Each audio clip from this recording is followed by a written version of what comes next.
If you're a woman over 40 and your brain feels like it's running in slow motion, the brain fog, the word-finding problems, the terrible sleep, and that growing fear in the back of your mind that something is really wrong, this video is for you because what's happening to your brain is real. It's biological. It has a name, and it is not dementia. By the end of this video, you'll understand exactly what menopause does to your brain, why the fog happens, why your sleep matters more than you think, and the specific dietary pattern that research shows can slow cognitive decline by the equivalent of 7.5 years. Let's get into it. If you're new here, welcome. I'm Lian, and I'm a cardiology dietitian. I started this channel because I kept seeing the same thing in clinical practice. Women going through menopause flooded with information online, but almost no practical guidance on how to actually fix the underlying cardiometabolic issues driving their symptoms. Instead, they were getting handed a prescription before they ever got a chance to understand what was happening in their own bodies, let alone try to address it through nutrition and lifestyle. That gap between information and real actionable care, that's what this channel is here to close. Now, quick note before we go further. This is educational content, not medical advice. Your situation is unique, and I always want you working with your own doctor or care team. Think of what I'm giving you today as a stronger foundation, so you walk into your next appointment with better questions and real understanding of what's going on. Here's what we're covering today.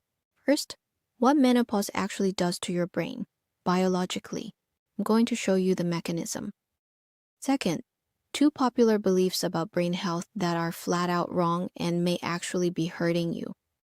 And third, the specific dietary pattern that research shows can slow cognitive decline by the equivalent of 7.5 years. Let's start with the biology, because once you understand what's happening inside your head, everything else makes more sense. Here is something most women are never told. Estrogen is not just a reproductive hormone. It is a master regulator of your brain's energy system. Think of estrogen like the power company for your brain. It doesn't just supply energy to one room, it powers the entire house. Your memory center, your focus center, your decision-making center. Estrogen has direct access to all of them. Literally has keys to every important room in your brain. When estrogen is present, it drives your brain's ability to pull glucose out of the blood and burn it for energy. Your brain is a glucose machine. Despite being only 2% of your body weight, it consumes 20 to 25% of all the glucose in your bloodstream. It is the most energy-hungry organ you have. Now, when menopause hits and estrogen drops, that master switch weakens. Research shows that during the menopause transition, the brain experiences a 20 to 25% reduction in glucose metabolism. Let that land. Your brain's energy supply just dropped by a quarter, not because you ate something wrong, not because you're getting old, because a hormone that was powering your brain for decades suddenly retreated. This is what brain fog actually is. It's an energy crisis, not a cognitive collapse. And here's the reassuring part that I really want you to hear. Research shows that most women's cognitive ability does not change significantly compared to before menopause.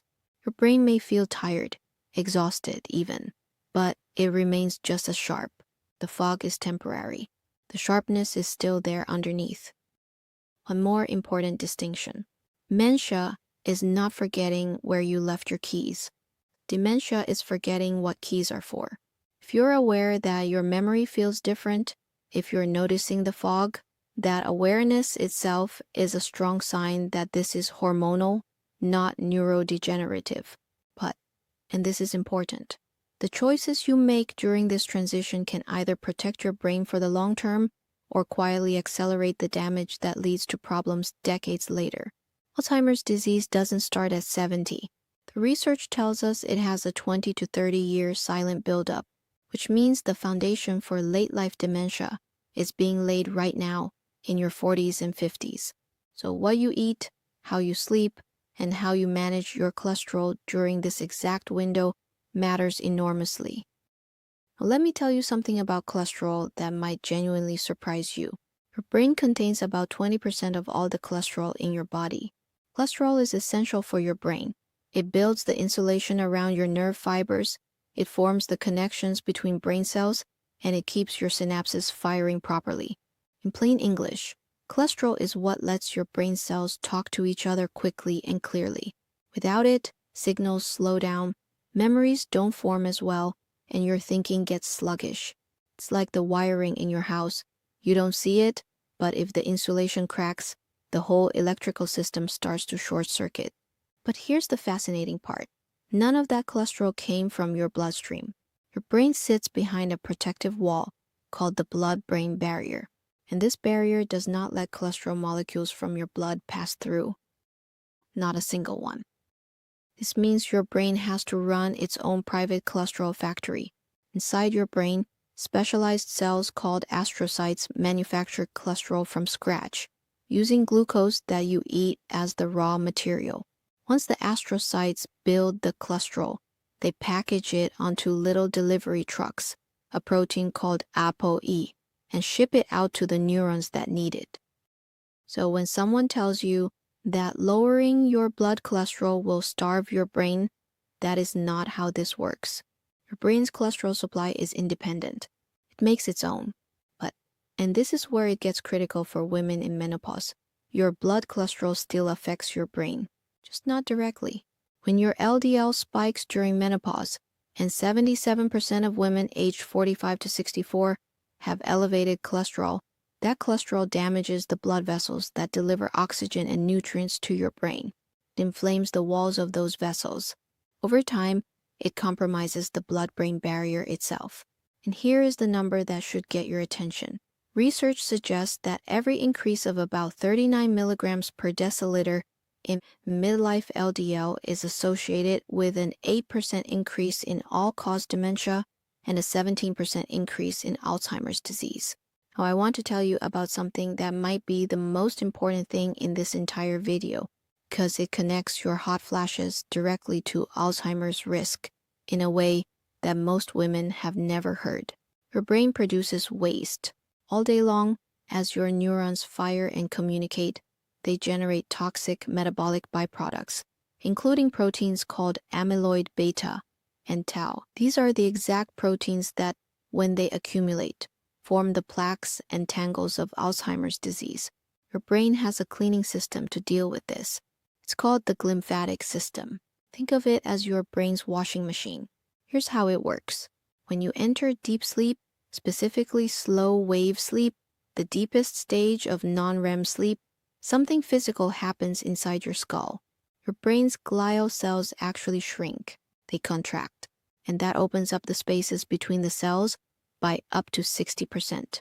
Your brain then pumps cerebrospinal fluid through those widened channels, physically flushing out the amyloid and tau proteins. It's like turning on a power washer inside your brain. But here's the critical detail. This system only fully activates during uninterrupted deep sleep. And what does menopause do? It disrupts deep sleep violently. Hot flashes and night sweats are not just uncomfortable. They are physiological arousals. Even if you don't fully wake up, even if you just shift slightly, a hot flash yanks your brain out of slow wave sleep and pushes it into lighter stages. Every time that happens, the washing machine stops. The flush gets interrupted. Amyloid proteins that should have been cleared out, they stagnate. They accumulate. Night after night, month after month, year after year. Research shows that persistent short sleep, less than 6 hours per night, during your 50s and 60s is independently associated with a 30% increased risk of developing dementia later in life. This is why treating your hot flashes and protecting your deep sleep is not a luxury. It is not about comfort. It is about giving your brain the time it needs to clean itself every single night. Okay, now I need to address something that a lot of women in menopause have been told, and it sounds scientific enough that it's easy to believe. You may have heard that your brain prefers ketones. Because menopause makes it harder for your brain to use glucose, you should go keto, eat 80% fat, so your body produces ketones as an alternative brain fuel. Let me give you the full clinical picture. Your brain does not prefer ketones. Glucose is and always has been the brain's primary fuel source. Ketones are real, and the brain absolutely can use them. But ketones are the backup generator. They evolved so that when our ancestors were starving during a winter famine, their brains wouldn't shut off. It's a survival mechanism, not an optimization. Think of it like a hospital. A hospital is designed to run on the main power grid. It also has a diesel backup generator for blackouts. Saying the brain prefers ketones is like saying the hospital prefers to run on diesel. Yes, the generator keeps the lights on, but you don't voluntarily cut the main power line just because the backup exists. Now, here's why this matters for your heart. To produce enough ketones to fuel the brain, you have to eat a very high-fat diet. And for many people, that means a lot of saturated fat. Butter, cream, cheese, coconut oil, red meat. We just spent several minutes explaining that elevated LDL cholesterol during midlife damages the blood vessels feeding your brain and increases Alzheimer's risk. So the question becomes, even if ketones provide a temporary band-aid for menopause brain fog, is it worth the cardiovascular cost? Answer from the research is clear. Instead of simulating starvation, fix the actual problem. The reason your brain is struggling with glucose is that menopause reduced your insulin sensitivity. Insulin is the key that unlocks the cell so glucose can get in. Estrogen protected that key. Now it's weaker. You don't abandon the house because the lock is sticky. You fix the lock. And you fix it with the diet we're about to discuss. One that restores insulin sensitivity without weaponizing your lipid panel. Interestingly, the SWAN study, one of the largest studies ever conducted on menopause, found something remarkable. Chinese women in the study uniquely gained lean muscle mass and lost fat after menopause. Most likely explanations? A traditional diet high in phytoestrogens from soy, lower saturated fat intake, and better baseline insulin sensitivity. Not keto, not starvation. A dietary pattern that worked with the body's biology, not against it. So here's what the research actually says you should eat. And the data behind this is extraordinary. There's a dietary pattern called the MIND diet. It stands for Mediterranean-Intervention for Neurodegenerative Delay. It was specifically engineered by researchers, not influencers, to target the exact mechanisms of brain aging, neuroinflammation, oxidative stress, and vascular damage. A major prospective study tracking midlife women, participants who adhered most closely to the MIND diet were associated with a 53% lower incidence of Alzheimer's disease compared to those with the lowest adherence. Even moderate adherence, you don't have to be perfect, was associated with a 35% reduction. These are observational findings, not guarantees, but the consistency of the data across multiple studies is striking. And here's the number I want you to remember. Rigorous adherence to this dietary pattern slowed the rate of cognitive decline to the equivalent of being 7.5 years younger. 7.5 years. So what does the MIND diet actually look like? Here are the foods it prioritizes. Green leafy vegetables, at least 6 servings per week. Spinach, kale, arugula, collard greens. These are loaded with folate, vitamin K, and lutein, all protective for brain tissue. Berries, at least 2 servings per week. Blueberries and strawberries especially, high in flavonoids that cross the blood-brain barrier and reduce neuroinflammation. Nuts, a small handful most days. Walnuts are particularly rich in plant-based omega-3s. Olive oil as your primary cooking fat. Extra virgin, rich in polyphenols and oleocanthal, which have anti-inflammatory properties similar to ibuprofen. Beans and legumes, at least 3 servings per week. Lentils, chickpeas, black beans, high in fiber and plant protein, and they actively support insulin sensitivity. Fish, at least once per week. Fatty fish like salmon, sardines, mackerel. These are your direct source of EPA and DHA omega-3 fatty acids, and research shows that 2 grams per day of omega-3s combined with B vitamins can reduce brain atrophy by up to 30%. Whole grains, at least 3 servings per day. Oats, barley, quinoa, brown rice, and it limits red meat, butter, cheese, pastries, fried food, and fast food. Now let me add one more layer. This isn't just about food. The 2024 Lancet Commission identified 14 modifiable risk factors that, if aggressively addressed, could prevent or delay up to 45% of all dementia cases worldwide. At the top of the midlife list, high LDL cholesterol, physical inactivity, and obesity. Exercise alone is extraordinary. Women engaging in moderate to vigorous physical activity during midlife showed a 41 to 45% reduction in all-cause dementia risk. Walking, swimming, cycling, anything that gets your heart rate up consistently. So the full picture is this: the mind diet for the food, exercise for the vascular support, and protected deep sleep, so your brain can wash out the toxic waste that builds up during the day. Those three together are the most powerful neuroprotective strategy available. More thing I want to address quickly, because I know some of you are wondering. There's a widespread fear that statins cause dementia. I hear it constantly, and I understand where it comes from. The idea that lowering cholesterol might starve the brain sounds logical on the surface, but the research tells a very different story. Remember, peripheral cholesterol cannot cross the blood-brain barrier, meaning the cholesterol floating in your blood can't cross your brain's filter. Your brain makes its own. What statins do is reduce the vascular inflammation and arterial damage that comes from elevated LDL, and that is exactly the kind of damage that drives dementia. Large studies show that long-term statin use is associated with a 20% reduction in all-cause dementia, and in some analyses, up to 63% reduction with continuous use over 3 years. Interestingly, newer cholesterol medications that work differently, like PCSK9 inhibitors, lower LDL just as much, but do not show the same brain protection, which tells us it's not just about the cholesterol number. Statins have unique anti-inflammatory effects that specifically protect the brain's blood vessels.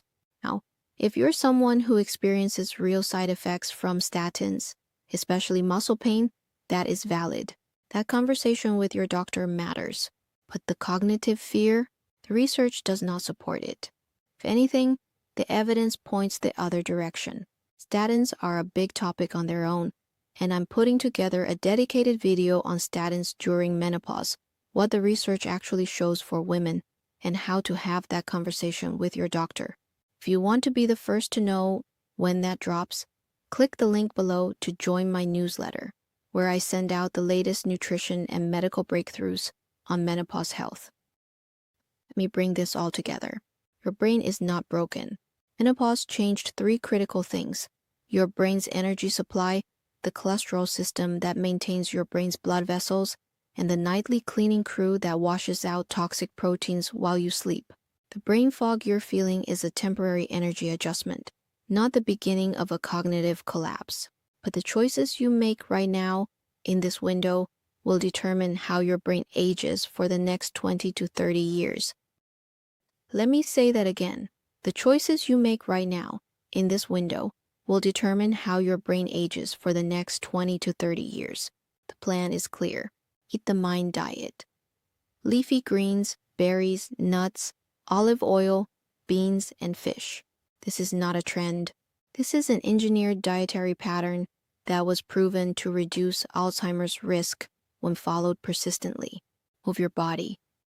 Consistent moderate exercise cuts dementia risk by up to 45%. You don't need to run marathons. You need to walk, swim, or cycle most days.